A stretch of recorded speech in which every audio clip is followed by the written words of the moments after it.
Should we do a test? Are we have? Yeah, I mean, you can test that microphone if you want. Only the orange one's on. Phone carrier has incorrectly routed this call. Please contact your phone services customer support. We're live on Facebook Live?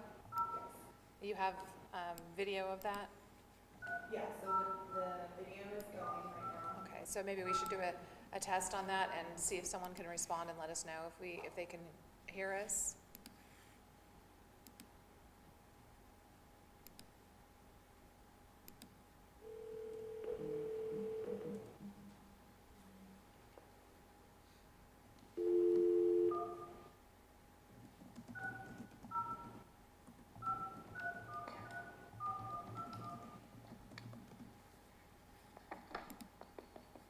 Well, I can hear us on the computer.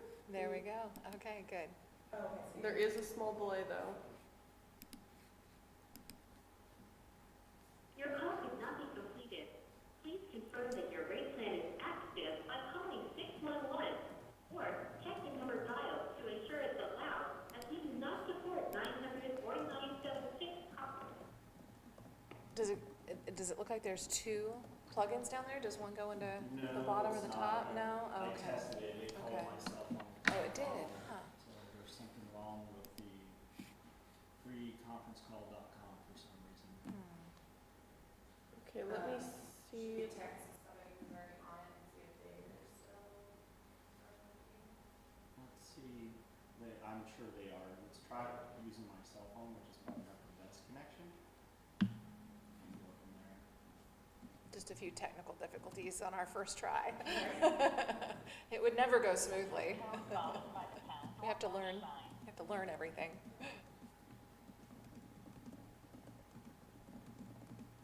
Please re-enter your access code followed by the pound or hash sign.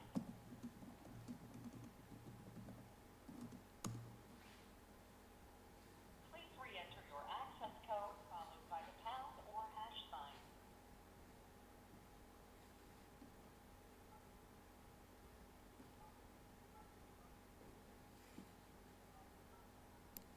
Access code or phone number you have dialed is incorrect. Please check your credentials and try again. You entered 87810 pound. Access code or phone number you have dialed is incorrect. Please check your credentials and try again. You entered 8781170. Please re-enter your access code followed by the pound So or hash. 878170. 70 pound. If you are the host, press star now. Otherwise, please enter your PIN followed by the pound. Thank you. There are 3 participants in the conference. Please announce yourself. Wes Heathcock. Can everyone hear me? Fine, I had to switch over to the cell phone. I had technical issues. I tripped over the cord a minute ago. And Marty, can you hear me? I can hear you, Wes. Okay. All right, I think we're kind of ready to go here, Marty. I think we got we're up on Facebook Live currently. We're streaming on the city YouTube channel, and then we're also doing the audio here in the meeting room. So if you want to get us started, we can go ahead and proceed. We might need to put the mic to your cell phone just because the phone's not working great. Great. So we're going to get going here then? Are we all online? We're all online. Go ahead. Good morning, everyone. Hold on. It might be because we have 2 mics on. Sorry, just a minute.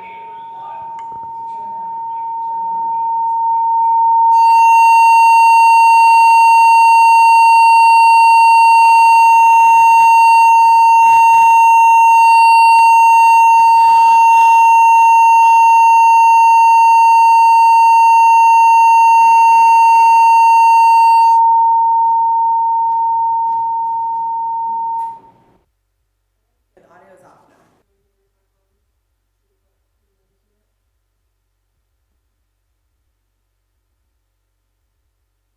Okay, Marty, let's try this again. Okay, so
you dialing, 8 or 9?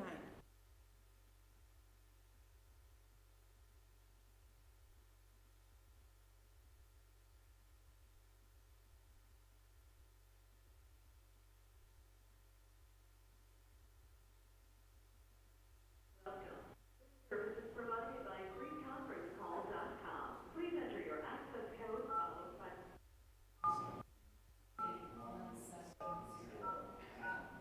If you are the host, press star now.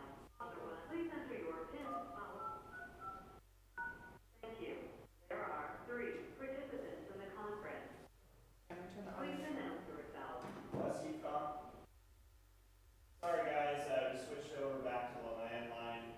It's now accepting it. We're gonna try again on the audio, over the broadcast as well, and see if we get back on the mics again.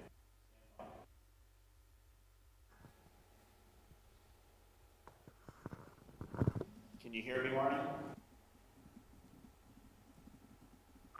I can hear you, Wes.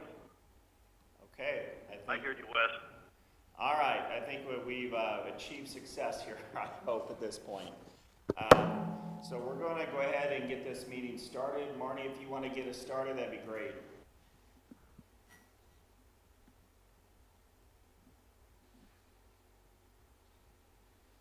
Did we lose you, Marnie? Marnie, are you there? I think we lost I you. put myself on mute. Oh. There you go. Sorry, guys. Good morning, everybody. Thank you all for your patience as we try this new technology. I want to welcome everybody to our April 1st special workshop session at 9 a.m. Due to the shelter-in-place requirement, we are performing this special meeting a little different than normal. For those of you participating via phone, please press star 6 or use the mute function on your phone to reduce background noise. To provide comments, unmute by pressing star 6 or turning off the mute function on your phone. If you would like to join via phone, please call 605-313-4121. And when prompted, enter the access code 878-170#.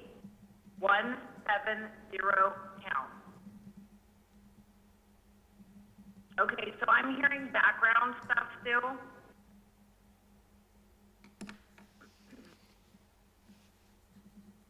This is Joe. The background for me is just perfectly clear. Okay, perfect, then it's just me. Sorry about that, guys. Okay, so you can also participate in this meeting via Facebook Live by visiting our City of Colfax page, where you can type in comments. Please let your comments be known so that we can be aware of any questions. So we're going to go to item 1, public comment. Item 1A is open public comment. We will go ahead and begin the meeting with public comment. Do we have any public comments at this time? Now, any public comments? And Marty, we're gonna have to give it a 1 to 2 minute pause for public comment because there is a slight delay on the video feed. Yeah, I can hear it on my side, but I'm gonna tune it out. So if we can give it a full 120 seconds, I think that would be most appropriate. Okay, can we have a timekeeper on that? Yeah, I'll go ahead and start one. And Marnie, I suggest that you do a roll call so we can confirm that there's Yes. a quorum here. Yes. Okay, so we have on here at City Hall, we have the West Heathcock City Manager, Jacqueline Collier, the City Clerk, Trinity Burrs, Council Member Lori Adams, with Adams Ashby, our CDBG consultant. Who do we have online?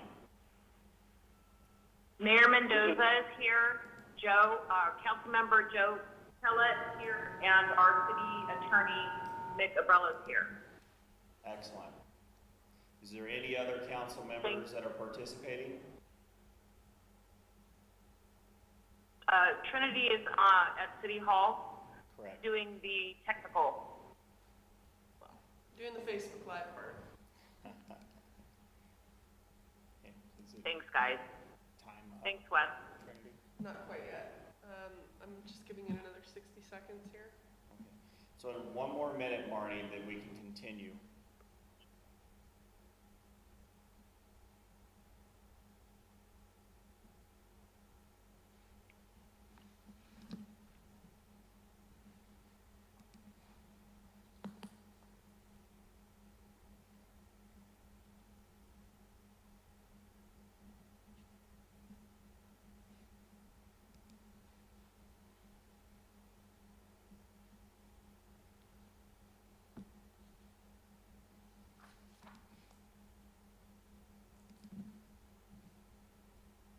Sorry, and I'm just putting another comment out there on the thread, so if anyone wants to make public comment, they know to, send it in now.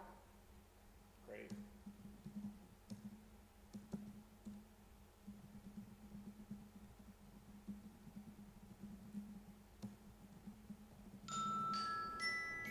Great. All right, Marty, and we don't have any public comment on this side. I don't think we have any in the comment sections of Facebook Live, so I believe we can proceed.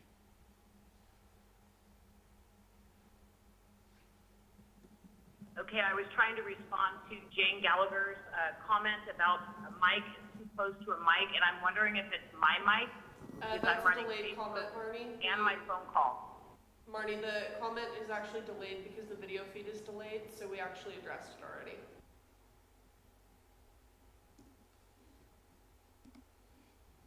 Did you hear that, Marnie? That was Okay, great. Okay. Yeah, I did hear that. Okay, so we'll continue.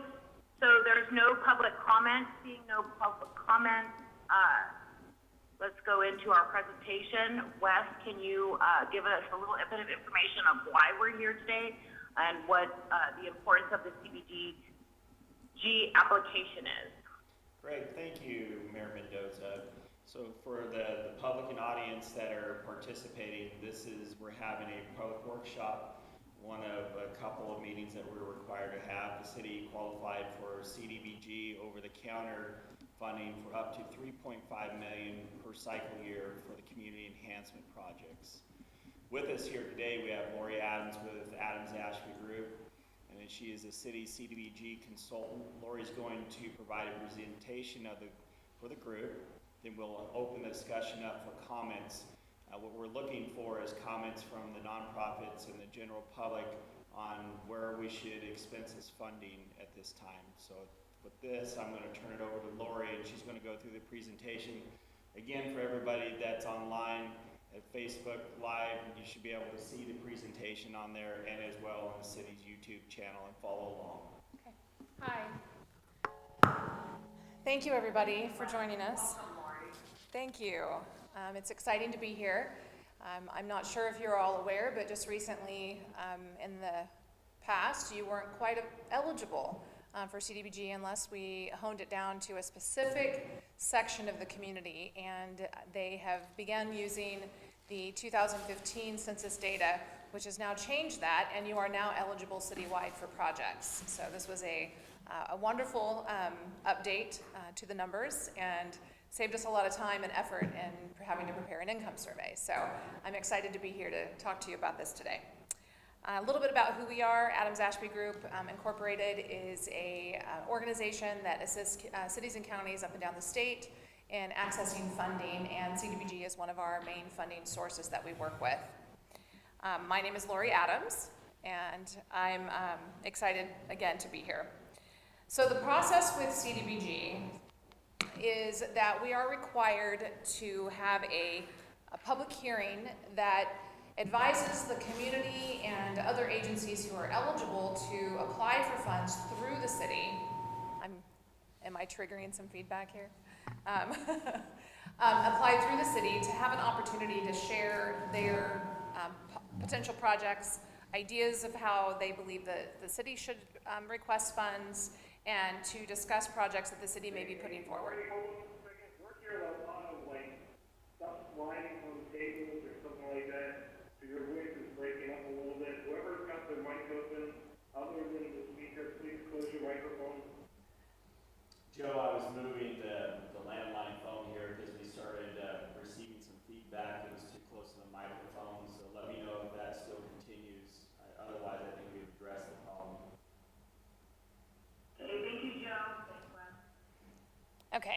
So the state Department of Housing and Community Development is the state agency that issues the notice of funding availability for the CDBG funds. They didn't issue a notice in 2019 and held that dollar amount over and have issued it in January of 2020. The purpose of this was because they were redesigning the CDBG program. So we have lots of changes that exist in today's presentation. If you have any background with CDBG funds, what you knew in the past has likely changed, which has made the ability to apply for funding much more accessible to communities like the city of Colfax. So specifically, we're going to talk about your application potentials today. Any questions that I can answer at this point? All right, we'll go ahead and move on. So through this process today, we're going to review and analyze the types of projects and programs that are eligible and that can be considered. And then we're going to discuss the application and implementation of projects. So previous CDBG grant funds that the city has accessed were for road improvements, housing programs. You also have other programs that you've worked with, including the SB1 Regional Water Quality Board grant for your wastewater system improvements and your SB2 grants, which are going to support your housing element update.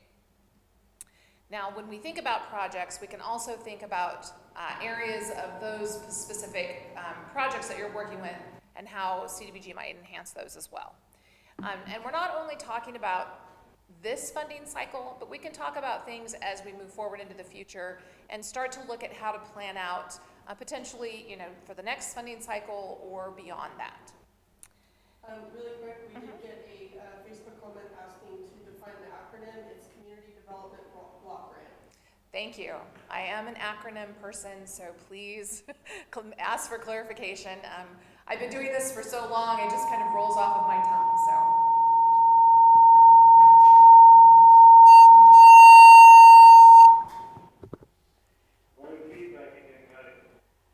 Yeah, thank you. We were able to hear that here. Can you hear me?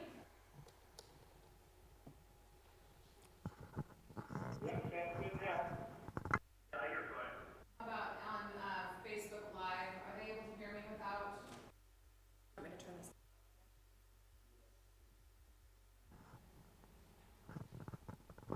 There is a bit of a delay on Facebook, so I can hear you talking on the phone. Okay. But there's a delay for what you say on the phone and then what comes over Facebook. There's about 10 seconds delay. Okay, I think we addressed the feedback issue again. The board's going to continue. Okay. All right, so future CDBG funding. Now, it's going to, every time I start talking, I feel like it sets it off. Yeah. Lower my voice. Okay. Okay. All right. So future CDB funding, in the past with CDBG, they would only allow a certain dollar amount for funding, and it was usually pretty limited. 1 million, I think it was 800,000, went to $1 million, 1.5 million. We had a $5 million surge for a bit. Well, now they've finally settled up to $3.5 million in a general allocation, which is very exciting. The next area that they have funding for is what they call economic development over-the-counter projects, and that is up to $5 million. Those specific projects are when you're working with a specific business, either to bring them in, help them expand, and provide them funding for infrastructure, construction, etc. Those dollars are all based on the number of jobs that will be created when that business comes in, and that's what sets the cap of what's allowed to be loaned to those specific businesses. Those are separate from the $3.5 million, so that could be a standalone project and is specifically, again, working with a business for development. Okay, so we're going to talk about potential projects. Within that conversation, we'll want to talk about prioritization, like I had said before, looking at current funding cycle and then future funding cycles. And then our changes in that funding process is what we're going to discuss as well. All right, so analyzing the CDBG funding. So we have a current funding opportunity. We have $3.5 million available in our general allocation. The types of projects vary. We have the ability to apply for public facilities. That's going to be your city community centers, your park projects, things that are more of a public facility. Then you have public infrastructure, and your public infrastructure is going to be your road projects, your water sewer projects, things that are more defined by infrastructure. Storm drain is another one that we could identify. We also have public services. Your public services are going to be your Meals on Wheels programs, your recreation programs that you may have in the city. It's going to be working with potentially a lot of your nonprofit organizations and helping them expand their services or create new services. Then we have your planning technical assistance programs. Those are a really vital part of any project that you might want to be putting forth to help you bring that project to what they call, oh darn, what's the term that they use? Shovel ready, thank you. Shovel ready, over the counter was in my head. But to be eligible for the over the counter funding, which is a new process this year, you have to have the project shovel ready, which means 90 days to bid once you receive your contract from CDBG, which is very quick. So the planning dollars now will allow you to actually place the project with final drawings and engineering as well as environmental. And they've increased that to $250,000 being available for that process. So that's another significant change that allows you to prepare applications for future funding. Then we have our housing component under CDBG, and that is your single-family housing rehab programs, your home buyer programs, and if you're familiar with the home funds, they qualify it with first-time home buyer. CDBG is home buyer. You get to create that yourself and define the home buyer that you're going to assist. So it's a little more flexible. You have your infrastructure and supportive housing. So if you actually have multifamily complexes that are looking to serve your low-income residents here in the community, you can create the ability to give them a loan/grant to complete infrastructure requirements that you've imposed in their development agreements. And you can support that project through that funding source. And then you have multifamily housing rehabilitation. So if you have a current apartment complex that is in need of updating and modifications, you can provide loans to assist with those units as well. Then you have your economic development component. That's going to be your business assistance programs. So different than the over-the-counter that we talked about earlier with the $5 million limit, that's going to be your projects that are focused in on smaller businesses, again, to help them expand, buy new equipment, and that although it is still tied to the creation of jobs or retention of jobs, there is always that job component when we're working with economic development. And then we have micro enterprise assistance, which is more along the training capacity of a business. So then we're working on providing QuickBooks training, we're providing maybe daycare certification programs. It can be, technical assistance on marketing the business, development of a side of the business that needs assistance. That one's very creative in what you can create under the technical assistance program. And it would be one where you might want to consider a planning technical assistance under the economic development component to create a program if you don't already have a program in place. And then we have infrastructure in support of businesses that, once again, you could look at taking a downtown corridor that may need assistance in your commercial district with infrastructure and seeing how you can create new facilities with that and expansion potentially of businesses that are on a line where the capacity would not have been there previously. Again, economic development, remember it always ties to job creation. Our funding limits on these programs has changed significantly with this program. So for example, over the counter, projects, which are your shovel-ready projects, is going to be 3.5 million. Okay, for the whole amount. Or you can scatter that funding throughout multiple projects and programs for your application for a total of 3.5 million, but you cannot exceed 6 activities. So that is, the limit is 6 activities. So for housing activities, and we're gonna review this again later, and I have it in another slide, we have $1 million for your housing activities, up to $1 million for each of those. If it's going to be a rehab, we're 3.5 million. Projects, again, are all 3.5 million. Then we have your public infrastructure and improvements, and that's 3.5 million maximum.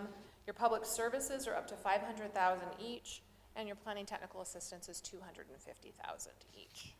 Now I say each because they haven't limited us on the number that we apply for, as long as it doesn't exceed 6. But they do have a limit on your public services. As a whole, the state is not allowed to go over 15% of their funds towards public services. So if they have too many public services, they could hit their max, and then your public service might not be eligible. So that's just a word of caution when we're working with public services.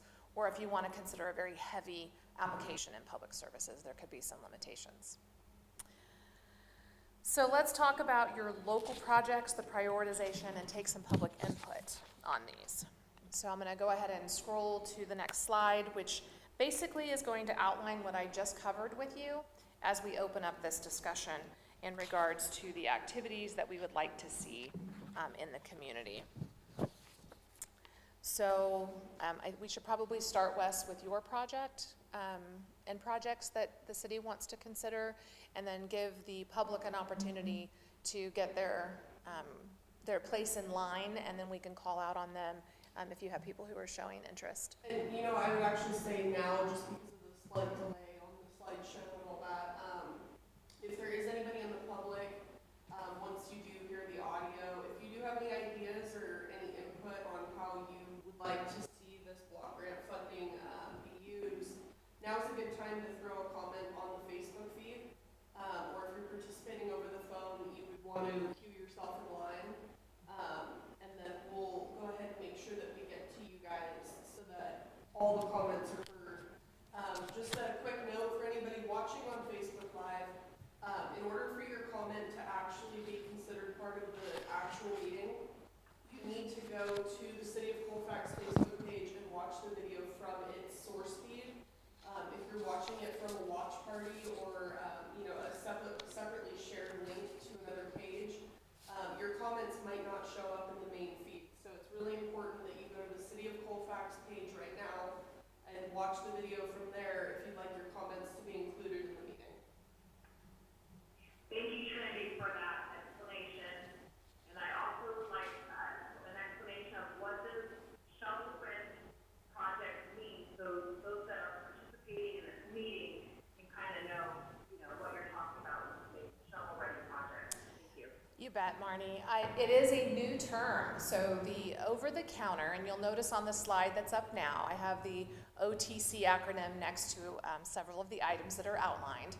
And over-the-counter component is that shovel-ready project component. And now, you know, several years ago, shovel-ready became the new big word in our industry and working with a lot of the grant funding. So shovel-ready to the Department of Housing and Community Development CDBG program is a project that is ready to bid within 90 days of the contract being executed with the state. So ready to bid means the engineering plans are completed to a point that the project can be bid in 90 days, and that includes your specifications and your bid documents, bid notices, etc., and that the environmental has been completed, and that all applications for permits have been issued and are going to be ready, meaning the permits are ready to be issued within the timeline of construction. So this gets a little more complicated in areas that have coastal zones, which luckily Colfax doesn't have to worry about because that can hold you up quite a bit.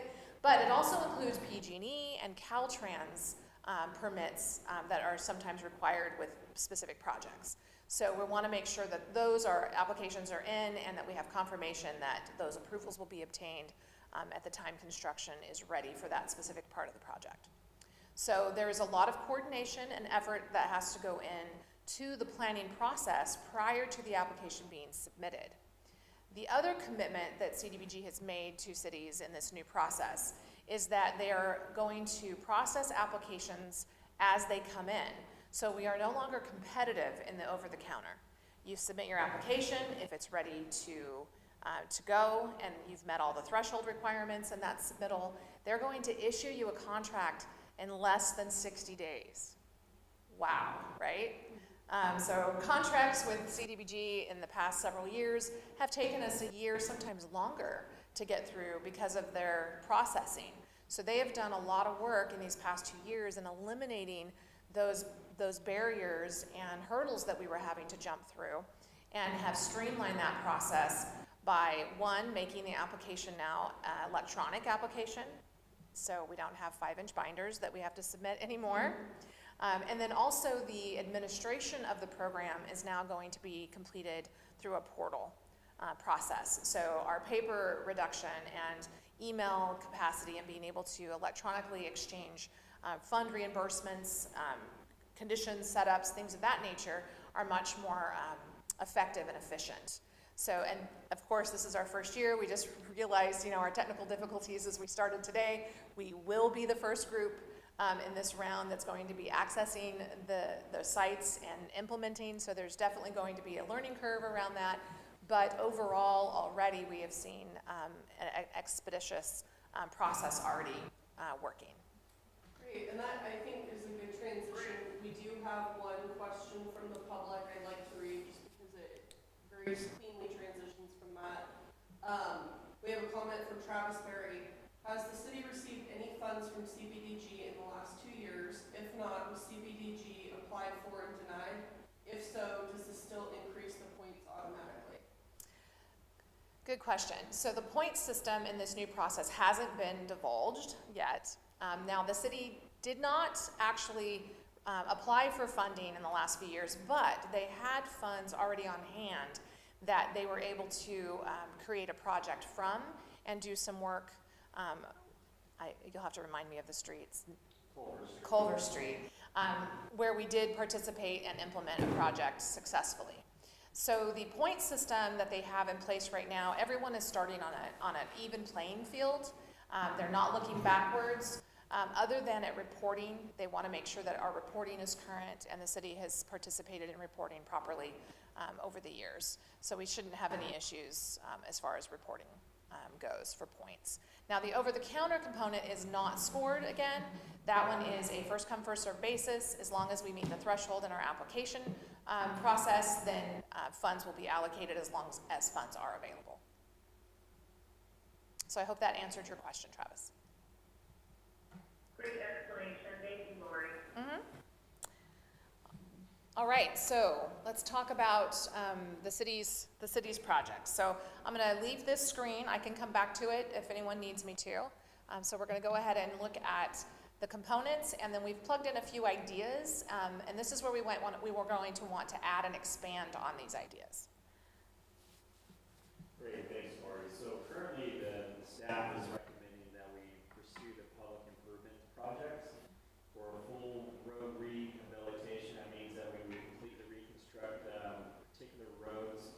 We're targeting neighborhood access roads. And the list of roads that we currently have is Culver Street between West Church and Grass Valley. That would be the final segment that would key off of the projects the city's currently executed. And then we would do West Church Street between Culver Street and Rising Sun, Pleasant Street and Forest Hill Street. So we believe that those streets would absorb all the $3.5 million over-the-counter funding that we would be able to qualify for this year. And then we anticipate, if we move through this process, that we would actually be in construction for those projects should we get through the hearing and everything else and this is supported. And in spring of 2021, we would be executing those projects. Now, one thing I do need to clarify, when we are working with public infrastructure projects, there is one caveat to the CDBG program, and it is that the facilities and the improvements must occur within primarily residential areas.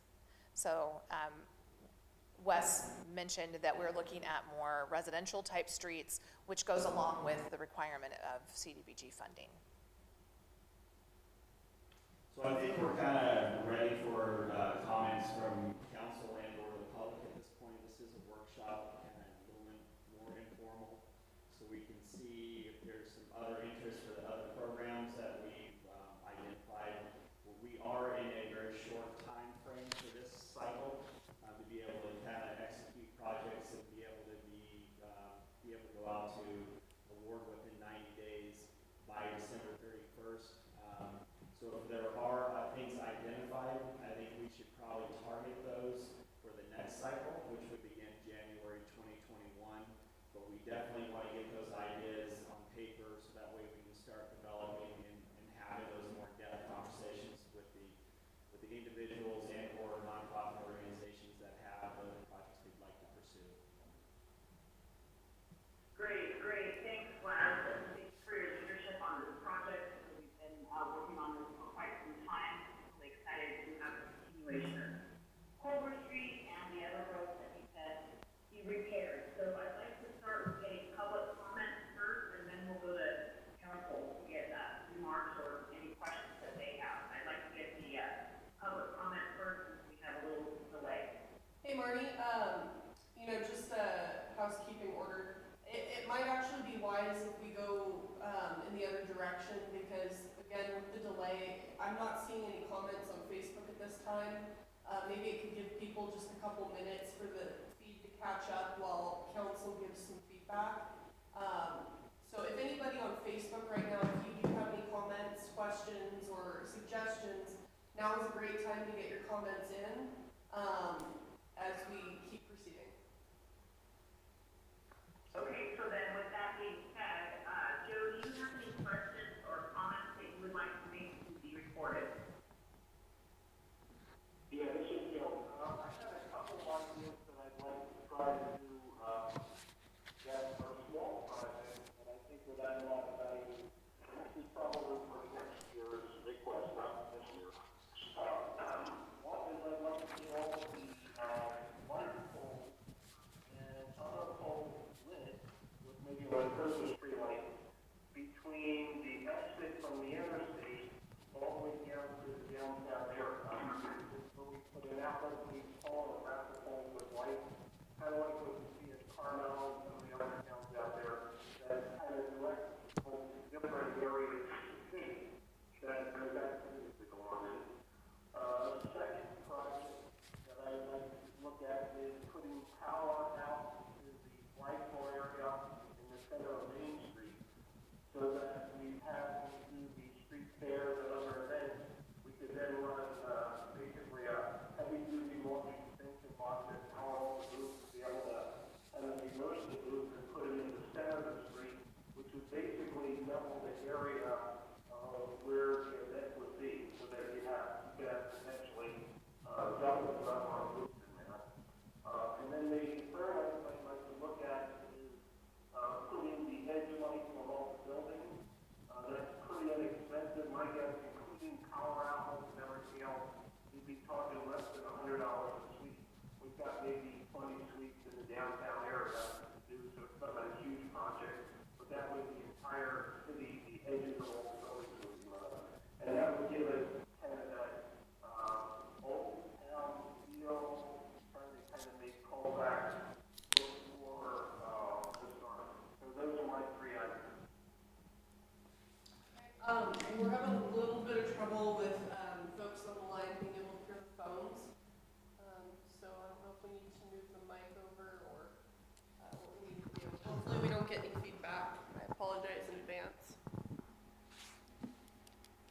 Okay, thanks for those additions, Joe. So Trinity, do you have anything to add other than your technical expertise at this point? I think that the majority of my commentary is more applicable to next year's application, so I'm going to go ahead and hold on to my comments for now in that respect. at this point, I fully support us trying to chase down the roads and making that our #1 priority so that we can try to get this funding source this year.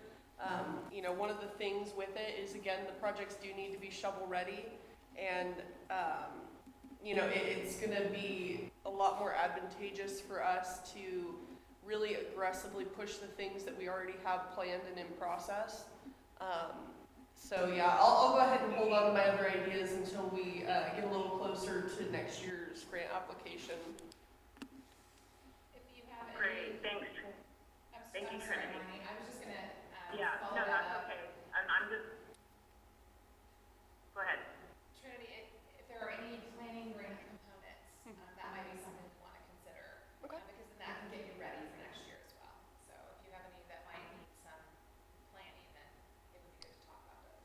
Okay, because I know that, and I'm not going to get too deep into the weeds of how I foresee the possibility of it being applied, but you know, I look at the old hotel downtown and I wonder if there's a way that we can look at rehabilitation in that respect.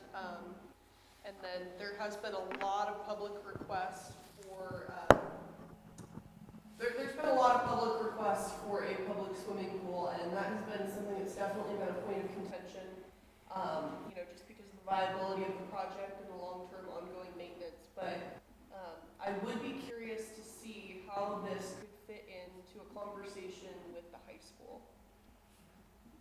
Okay, good. Good ideas.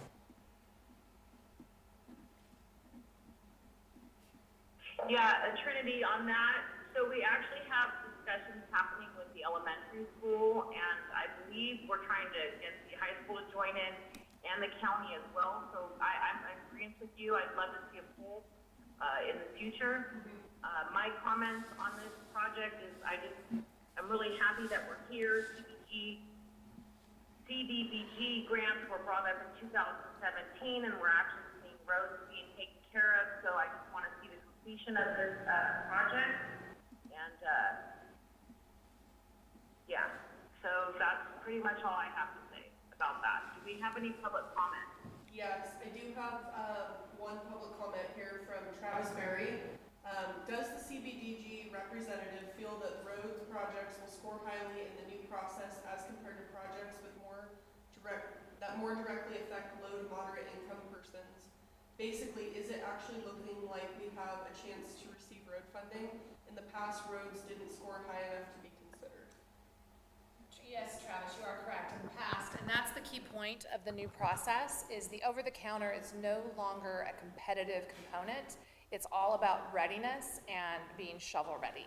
So it's removed that issue of a community that scores at, say, 53, 54% not being competitive in a road project, to leveling that field out, and if you are ready to move on your project, then you get in line and you're able to access funding for roads. It's a great question. Do we have any additional public comment, maybe on the phone? Anyone else on Facebook? Again, please go to the main video feed if you'd like to have your comment read aloud and addressed during the meeting. Do we have anyone on the phone?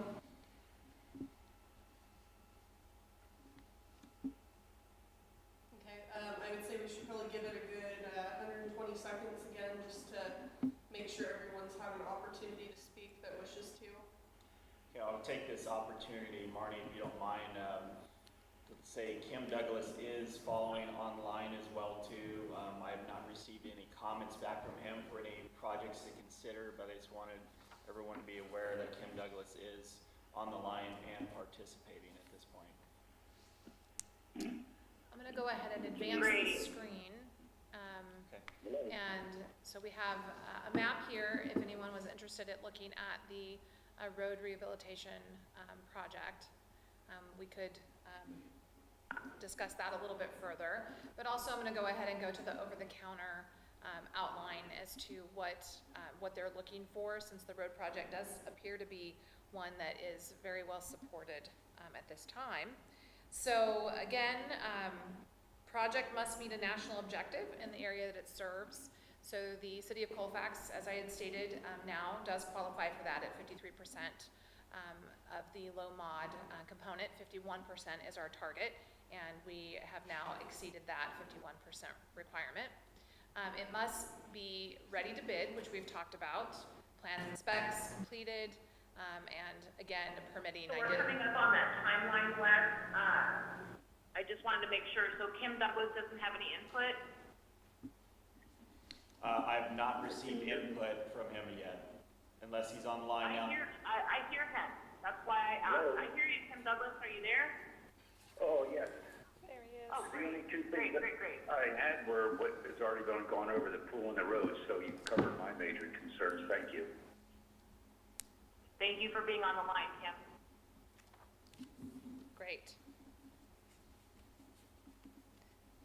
All right, so environmental is the other component that needs to be completed, and ready to publish. Ready to publish means that if there are any mitigation factors, that we've identified those, we've included those mitigations in your plans and specifications, and then we're ready to publish the finding of impact, as well as issuing the authority to use grant funds. And that occurs once a contract is received.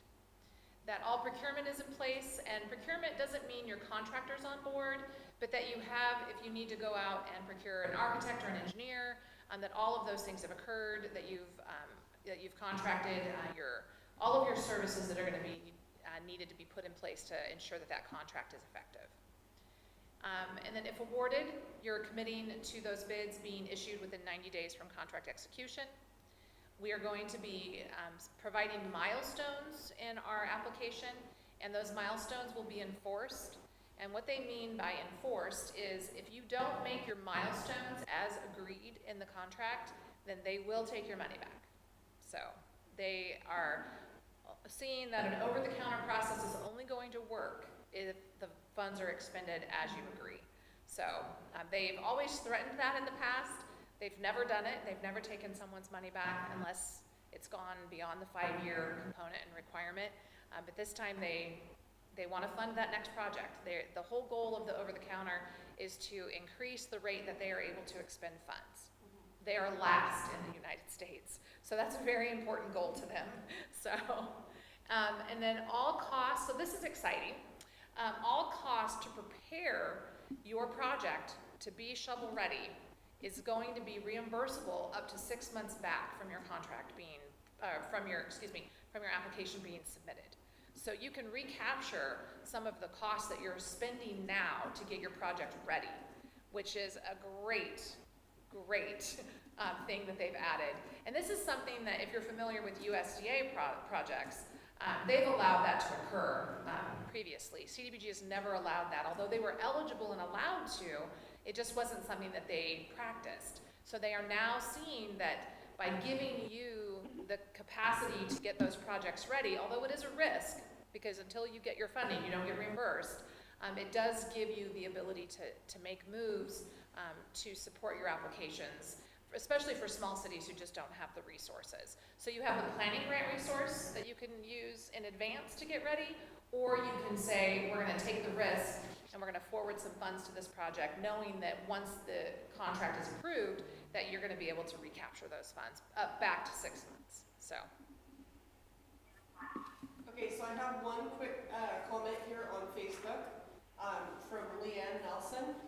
She says, the County of Placer has a housing rehab program for low-income homeowners. If it's possible to include that in this CDBG application, I encourage the City of Colfax to do so. Okay, perfect.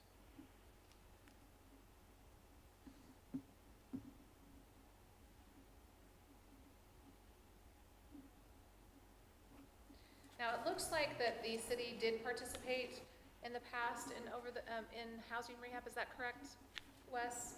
I'm not sure. That was probably, It was before your time, and I believe all of those loans have been paid off or close to being paid off now. I want to say it was back in the 80s potentially that had occurred. I know we still have one business loan that is still being paid back Okay. right now. That's the only thing we have on our books. Yeah, I think everything else has been closed up. So the owner-occupied rehab program is an eligible component, and it works specifically on targeting persons who own and reside in their home as their primary residence, and provides loans up to a maximum determined by your guidelines. And usually that is based on the equity that's available in the actual homeowner's home, based on the current market value and what they currently owe. And then you provide a loan to them, and you're able to go in and assess the components of the home that need to be addressed. Health and safety are your number one concerns, and then we look at things like exterior paint to preserve the home, to ensure that it lasts longer. We really want all of the systems in the home to be 7 years or more when you go in and provide assistance to someone in bringing that home up to par. And again, it's just about ensuring that someone is able to maintain that house for the long term, and that supports your housing element and your housing condition survey. That's a part of that. Ensuring that the life of that home is extended. But it also, you can look at aging in place components. So you can assist people who are elderly, who need to have retrofits to their bathrooms, to allow them to stay at home and live on their own for longer, adding ramps and grab bars, all of the different components that may be necessary to support someone who is aging and needs some assistance, or those who are disabled who may not have the features in their home that would make their ability to remain there in the long term. So those are some components of a housing rehab program that can be considered. And that particular program is allowed up to, I believe, $1 million in funds. Let me just flip my page here. Yes, up to $1 million can be accessed. Now, if it's a program that you haven't had for some time, you certainly don't want to be that aggressive with your funding. You really want to get your program kind of started off with a lower dollar amount, get your marketing going. Those programs can take quite a while, and you may do maybe 3 to 5 your first round, and then once you've identified, kind of some of those homes and get them onto a waiting list, then in future years you can access additional funds. But you also have another resource for housing rehab, and that is the HOME program, HOME. It's the Home Investment Partnership Program. It is also available through the Department of Housing and Community Development, and that funding comes out once a year and is specifically driven for housing. So that's another or another resource you can access. Great, thank you for that information. And does this grant, does this have the ability to cover any of the administrative costs of admitting those programs? Yes, very good point. Thank you. The CDBG program builds in your costs to the program. So when we talk about a $3.5 million project, that $3.5 million is not all in construction. It covers your administration of the program up to 7% of the grant funds. When you're dealing with $3.5 million, you don't quite need 7%. Just because the project's a large project doesn't mean it takes that much more effort to administer it. So we usually scale that portion back a little bit and put a little more into your project itself. But then it also is going to cover your design components, your inspection components. You have a labor compliance component because it is a federal and state program, so you have some prevailing wage and Department of Labor compliance that you have to do, so it pays for those costs as well. So you end up approximately at about 2.7 million in your construction component, and that varies based on your cost for design and how much, if you do go back and capture some of those costs into the project. So if you're able to fund your pre-development costs up front, then more can go into construction. But if you're going back and capturing some of those costs, then it reduces a little bit what's available for your construction component. Now, when you're working with housing rehab and some of the other types of projects, housing rehab allows you up to 19% of those funds to be in the implementation process. Housing rehab is a very labor-intensive program for the city to manage, because you're not only are you managing the grant component of it, but you're also having to manage the construction. So you have a work write-up, you have a lot of work with your applicant, you have to work with the contractor, you have a process where you're inspecting the project throughout the process, you're processing all the payments that go around that. So you basically become the project manager for the homeowner and the lender. So it's a little bit more of a labor-intensive component. So for each project that you do, you're able to capture 19% of that in activity dollars that pays for those services to be provided. Great. And I apologize because I'm trying to listen, participate, and then also respond to everybody. So I'm kind of juggling a whole lot of balls at the moment. I do have another question that came through on Facebook from Leanne Nelson. Would there be an option for grants for seniors for the aging in place home improvements? Yes, so the one component that CDBG program does allow is, which is different from home. Home has very limited resourcing grants, although some are eligible. CDBG allows grant components in a much more flexible manner, and you can make adjustments to your program where you are focused on, say, people who fall below the 50% margin can be granted to a certain amount that you deem appropriate, and seniors can also be considered in that grant component, as well as weatherization. There are many different ways that you can structure those loans and grants for the program. Okay, great. And just a quick note, these questions are really great and they really open up all the possibilities that this funding could go towards. A lot of these ideas are really, they'd be very advantageous for a lot of people. But it is really important for us to also remember, how much staff we do have on hand, and how much some of these resources can take away from the rest of the activities that we already perform and administrate. So as we're going further down the road of looking at what kind of programs we're interested in, we need to be aware of the fact that it could mean the requirement to bring on additional staff and, a more permanent capacity. And so, that's something that needs to be accounted for when we look at the final draft of what we are planning and where we expect the funds to go. If we do go down some of these roads with these very administrative, labor-heavy project types, we just need to be prepared that if that is what we decide to do, there is going to be some additional funding required for that, and it's going to make the pot a bit smaller for the rest of the projects. So I always remind communities grants are never free. Yeah. So there's always a cost component that's associated with that. And so, as we're talking about this, you may hear a lot of us council members kind of echoing the sentiment that, we are really heavily focused on road improvement and those types of infrastructure improvement to benefit the city as a whole. I think that part of the reason you may hear that from council may be because we are trying to make sure that as many of our citizens as possible have the ability to receive benefit from this grant funding. Let me just scroll as we continue. Thank you for those comments, Trinity. Roads have been a real focus of mine. I started this, and I'm really happy that we are where we are. We do need to keep the focus. This cycle on the road, that I like all the questions that are coming up about the seniors aging in place and pool talk.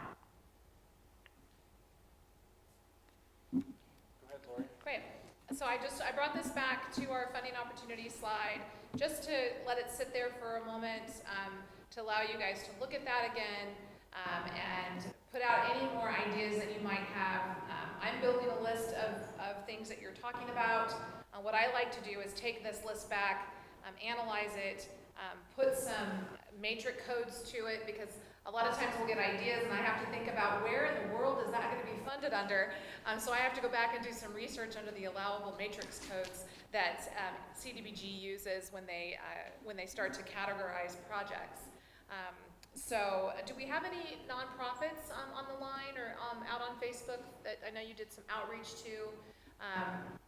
Are we seeing any comments from them, or have you heard anything from them? We should probably just touch on that a little bit in our meeting to advise, just so that we document the fact that we did do outreach to the nonprofit organizations, and that and whether or not you had any comments returned. So we did do the outreach. We've not received any feedback, comments, or questions prior to this workshop. Okay.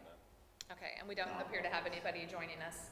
No, well, we do have some viewers that are, associated with the nonprofits, but Okay, we don't good. have any comments at this time directly from them. I do have some comments from a few community community members, just, also agreeing that they would like to see a pool come in, couple comments, hoping that this could help with the skate park. Just some various comments about other, pretty much just echoing those two sentiments about the skate park and the pool, Okay. in addition to the other comments. And you have an active skate park currently? You have one that's already been constructed, or no? No, we No, have, okay. it's been an ongoing process for many, many, many years. It's gone through many hands, and within the last couple years, Sheriff Sergeant Ty Connors has taken over, spearheading the project to try to bring it to fruition Okay. into reality. So Okay. it's very much in the fundraising phase and Okay. planning phase. Okay. So this, I would say the skate park could potentially be a planning grant. You could take it to the next level using a planning grant. That it would be eligible under public facilities, which is more considered a park facility. But there are, components about site control and things of that nature that we would have to discuss further. But that could potentially be a planning grant that you could consider. So. Okay, and I'd like to get back to Joe. Joe, did you have a comment or a question earlier? Yeah, I think I'm looking fast right now. Thanks. Okay, thanks, Joe. Okay. So have we covered all the areas, Wes? I believe we have. I just want to make one more comment quickly, if I could, for the public services.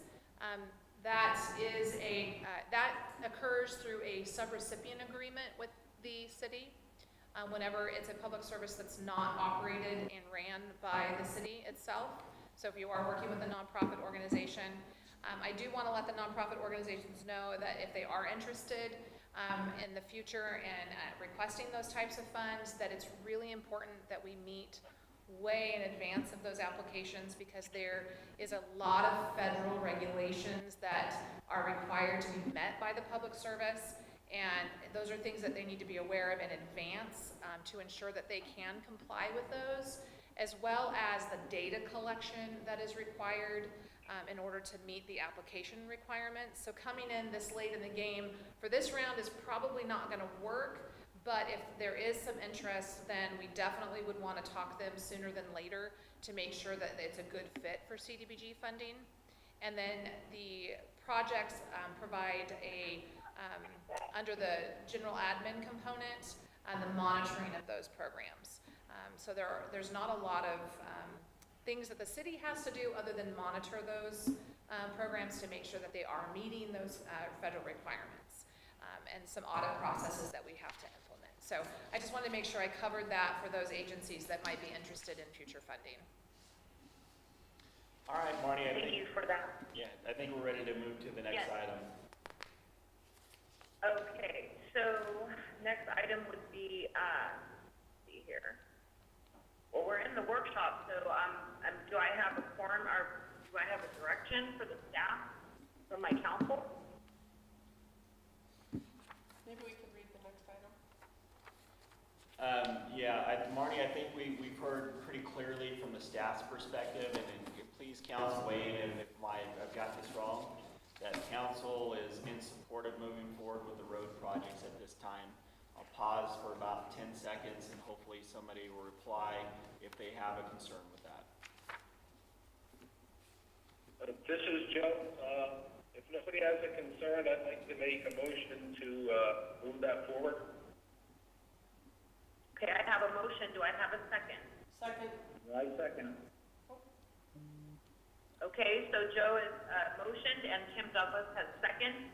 All in favor? Aye. Actually, you're telecommuting here, so you have to do a roll call vote. Okay, so can I get a roll call vote? You have to call each person's name. Oh, okay. Okay, so Kim Douglas, Aye. Trinity Burris, Aye. Joe Fatella, Aye. and Marnie Mendoza is an aye. Okay, motion carries. Motion carries. Excellent, Marnie, I think Okay, so that leads us to number 3, adjournment. Hey, I'd like really to quick, thank Marty. everybody for your patience on this call. This is all new to us. I think that we did a pretty good job here. We will be having another Facebook Live coming up soon. Wes, do we know that date?